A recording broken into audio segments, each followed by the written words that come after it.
This is Writing and 3x5 Cards by Terry Bale. That's me.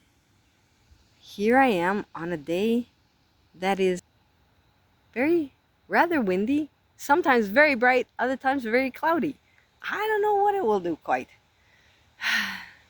But I'm semi-desperate. Desperate. I want to get this read to you. Hug you. If you're a caring, kind person, hug you. If you're mad at me or don't care for such stuff, please, don't bother yourself further.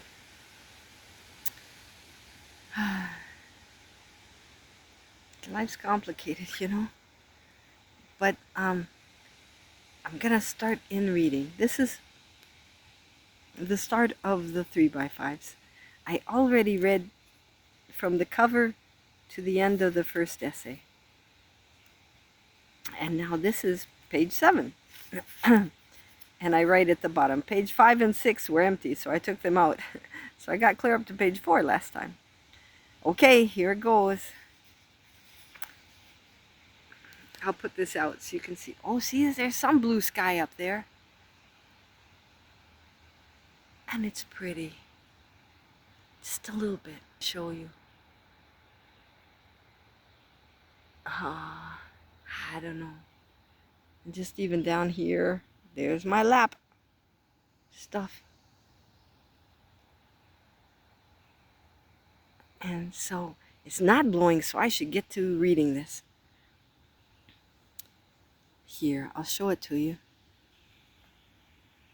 Hopefully I can't see, only the clouds above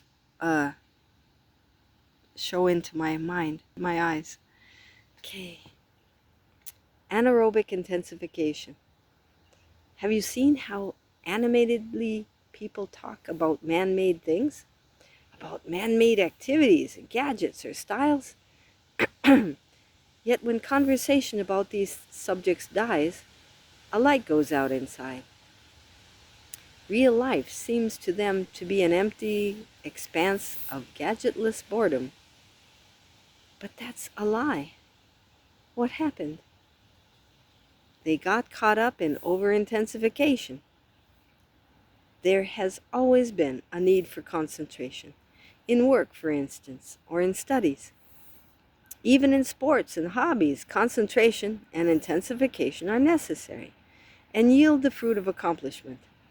Even in driving a car, we must gear up our hearts and minds to match the intensity of the speed and the vehicle. My daughter is into running. I talked to her about these things, and she helped me to see that when people gear up to match the intensity of high-tech things, going from one intense thing to the next with no stop-offs to rest and enjoy real life, and real people and real natural places and things, they are going anaerobic. In short, we learn from the analogy. Don't spend all your time and energy on anaerobic stuff, styles, and activities. I bring it close because when it gets windy, it gets noisy, all the leaves hitting each other. And so I bring it close so you can hear me better. In short, we learn from the analogy. Don't spend all your time and energy on anaerobic stuff, styles, and activities. Even whole conversations can be anaerobic if the participants don't recognize the need to deal with non-intensified things in a steady, slow, and down-to-earth fashion. Even this writing of mine, I had to pull together a lot of concentrated ideas, but let's none of us overload, okay? And that's the end of 3x5s I wrote out. Okay, page 8. There it is. Okay, and I almost hit the off button. Spectacular. That's the top 3x5. Maybe you've heard people say, technology isn't bad in and of itself. Yet keep in mind that not all things are gradual and progressive. Some things, like fireworks, progress in one form until they blossom into something quite unexpected and spectacular. We've parked our cars and brought our lawn chairs. We've paid for this show and we shall see it. But I'm beginning to see where this thing is headed, and we have made a big mistake. Now the second one, these are about the only two that I did pictures. Is technology all bad? Do I think that these powerful man-made inventions are all bad? No. But we have certainly gotten things mixed up.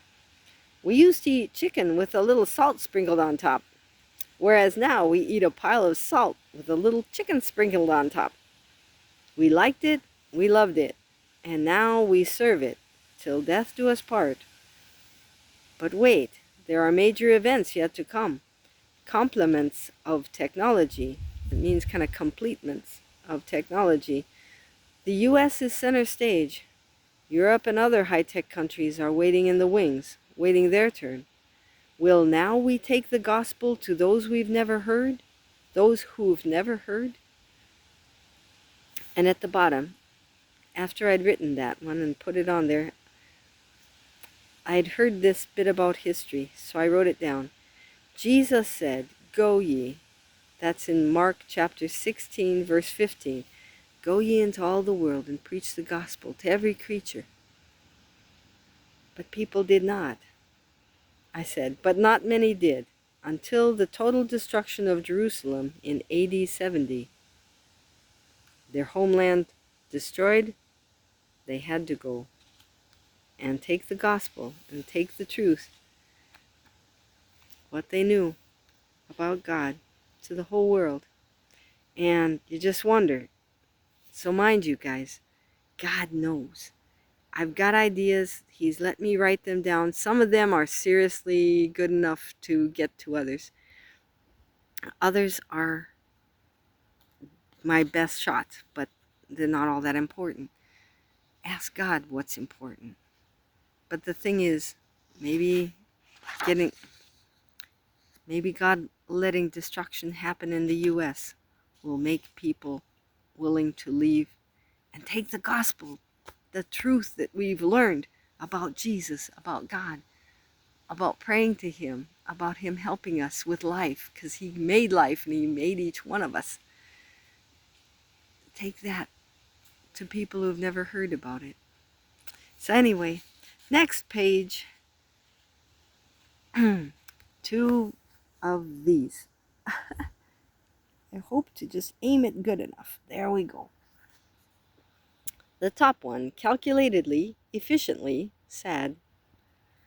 I was walking across the big parking lot, but the shortest route required walking across a manicured grassy island.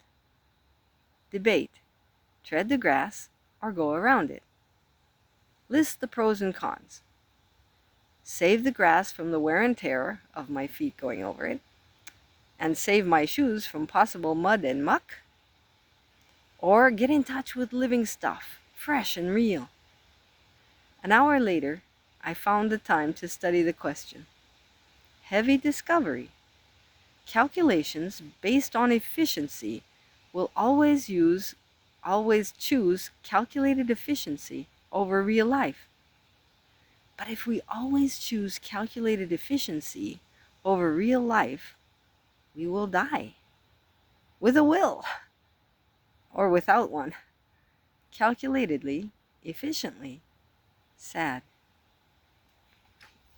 Like I said, these 3x5s sometimes end too abruptly, but that's where I left it. The next one, purloined power. We prefer to have things that are not alive. Stuffed animals, silk plants, treated water, electronic games, digital friends. Living things rot, piddle, poop, sweat, smell, get sick, throw up, and die. They are often gross and icky. At best, they are inconvenient and inefficient. We have extorted the powers of nature and made an artificial world for ourselves. Vinyl is artificial leather. Candy is artificial fruit. Talk shows are artificial visiting, and electricity is artificial fire. We are living artificial lives, and our deaths are man-made as well. Not always, but often. Now there's something to consider, that 3x5. I'll go on to the next one. Now maybe, well, I begin to see why I want to get this thing read. So I know there's good stuff in there. It's been 21 years since I wrote it, or 20 at least, something. So Lord, please help me get this done. Help it not to rain, Lord, while I'm out here. But your will be done. And let's see, this one says 10 minutes, 50 seconds. I'll read this one. I don't know. Okay. I'll swap it around, see if I can see that I get the whole thing pictured in there. Okay. Okay, there we go. Music CDs. Those music CDs are really something. Like making jelly from fruit. They strain out the bulky stuff, musicians, instruments, stage and all, and leave only the music. But the depth of sound and beauty. Beauty arranged in ones and zeros. Because you guys, you know that on a CD, it's electronic, it's computer, and all the information, even the tones, are going to be listed in ones to zeros. There is a cute bug on you. See it? See that little thing?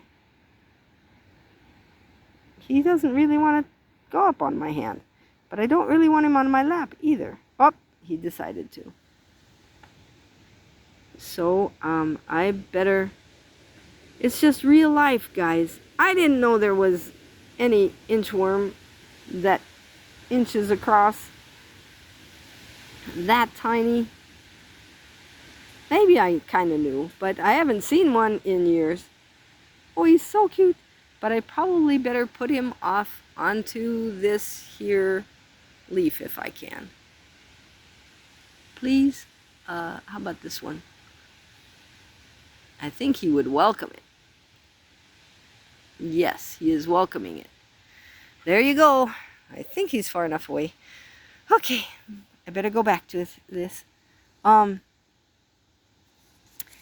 guys, my car is not far away, but I don't bother to show you my car because it's not very fancy and it's not very old or bent up. It's got some bends.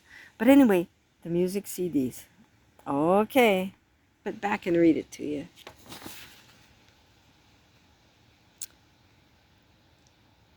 But the beauty of the music is arranged in ones and zeros to fit on that CD.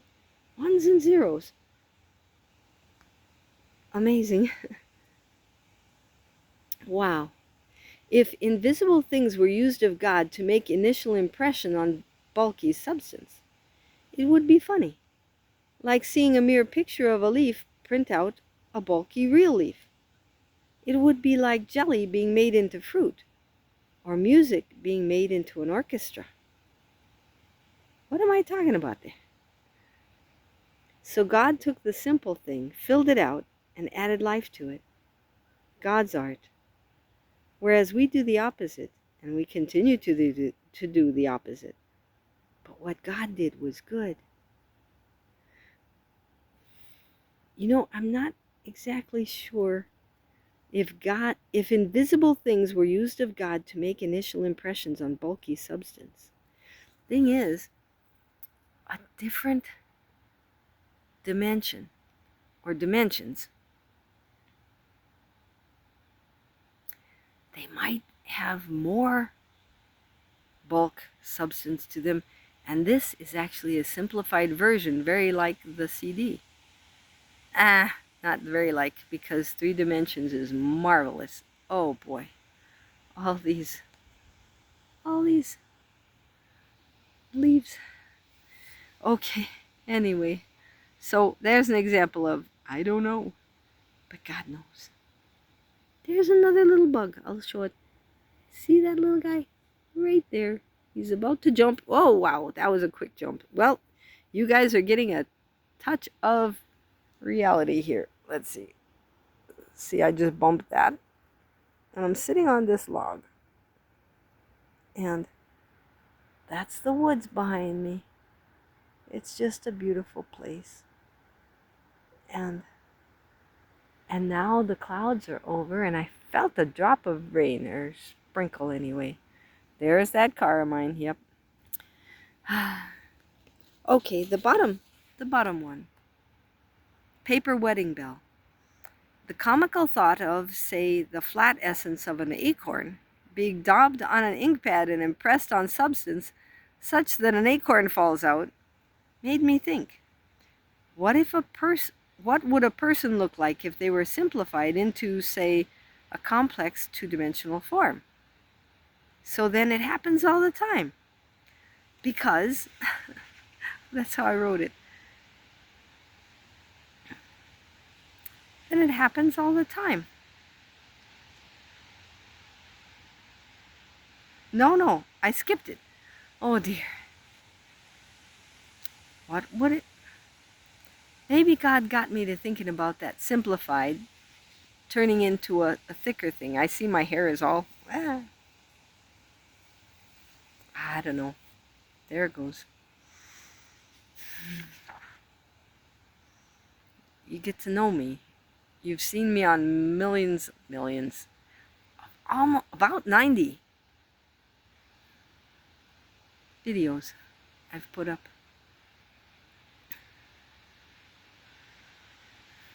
That this feels a little more gutsy and real. How about this? How about the dirt that I'm looking at? See? There's this mound of dirt right ahead of me. Yep. So, not everything's green. But maybe God got me to thinking about that because look at what's coming up. It got me to thinking, what would a person look like if they were simplified into, say, a complex two-dimensional form? Then it struck me, because I saw it. One, in my mind, one DNA blueprint. So then, it happens all the time. Simple truth blown full. Full of air, full of water, full of life. Like opening up a paper wedding bell. And it lives, so long as it interacts in a life-supporting fashion with all the other full-blown stuff God has made. That's the end of that 3x5. And it's not, you don't give the credit to the DNA. It's there. God made the DNA. And it apparently is some kind of recipe for us, but a recipe doesn't just do things. Oh, there goes the person. Just driving by. A recipe doesn't make itself happen, but God does. God knows what he's doing. He just doesn't tell us how he's done it and how he's doing it. Okay, next one. Shall I just show you that too? There it is. Okay. Here, back to me. The power of comparison. A strange new fashion suddenly appears. Oh, look at that. So strange. The next time you see it, ha, there's two of them. But see it a third time and a change takes place. Well, of the three, I like that one better because, and off we go comparing. Three similar points describe a continuum. We jump at the chance to compare. We leave the old behind as we grab onto what is new and next. It's an old trick, but it works well. Get their attention and keep their attention, and you can lead them where you want them to go. That's the end of that 3x5. They, measuring themselves by themselves and comparing themselves among themselves, are not wise. That is a verse from 2 Corinthians chapter 10, verse 12. Okay, the bottom one. My hair is coming out, but oh well. And I have to burp. Boy, are you getting the real me. Aye! Want to see this? Where? This one? See? It's on me. But please, no. It's a daddy long leg. Let's see if I can turn it. There he goes. That one. Yep, there he goes. Whew. He was on my hand before I even knew how he got there. Like the other one. Well, the other one was on the paper before. Okay, here goes.